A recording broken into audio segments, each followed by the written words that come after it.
And I will show you great and mighty things that thou knowest not. He said, call unto me. He knows that there will be challenges. He knows that there will be storms. He knows that there will be some trying situations that we'll be facing up with. Jesus Christ, while on earth, on one of his journey, he told the disciples, let us cross to the other side. I want you to understand, every time you want to move forward, every time you want to say, I want to achieve better thing in life, the enemies will come like a raging storm. And they will say, no way for you. You are not going to go anywhere. It's the same thing that it happened with Jesus. The devil came in and the devil said, no way. You are not going to get to the other side. We are going to stop you. So the storm came in a very forceful way. But Jesus Christ was relaxed. Jesus Christ was sleeping, resting. And it was unperturbed. It did not care at all. And the disciples went to Jesus. And they said, in the midst of this storm, you are sleeping. And they woke him up and said, carest thou that we perish?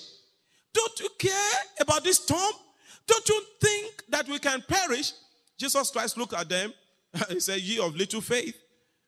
They said, it's not possible. I can't be with you in the boat and perish in the storms. Jesus cannot be with you. No matter what the situation may be, no matter what the circumstance may be, it will not be in your life to watch you perish. It will not be with you in life to watch you and be overpowered by the storms of life. If you are overpowered, it's not God. And I want you to understand, it's not even the devil. It is you. We know the devil brings the storm, but you can overpower the devil even in that midst of that storm. The Bible says, Jesus Christ says in John chapter 10 verse 10, it says, the thief cometh not, but to steal and to kill and to destroy.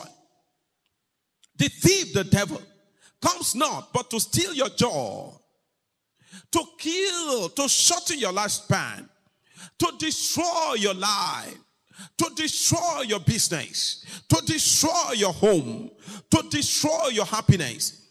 That is why he came. The devil wouldn't want you to be happy. The devil wouldn't want you to be successful. The devil wouldn't want you to go ahead in life. But Jesus came so that you can have life. Life is peace. Life is joy. Life is success. Life is going ahead, forging ahead in life. I want you to understand something. If you have given your life to Jesus, this is the portion of your participation in Christ to go forward. Regardless of the circumstance, regardless of the situation, if you can put your trust in him, Jesus will help you. He said he has come to give you life. Life is peace. Life is joy. Life is excellence. Life is going forward. Life is fulfilling your destiny and becoming the person of your dream. Hallelujah to Jesus. When storms of life come, the Bible makes us to understand that we should roll it over on him. In 1 Peter chapter 5 verse 8, the Bible says, be sober, be vigilant, because your adversary, the devil, as a roaring lion, walketh about, seeking whom he may devour. It said, be sober. Soberness there is talking of be serious. Be focused on God's word. No matter what the circumstance is saying, let the word of God keep rolling in your heart. Let the word of God be your focus. It said, be vigilant. Be vigilant. It said, because your adversary, that is your number one adversary. Whether the enemies are there or not, the devil is the person behind all that you are facing up with.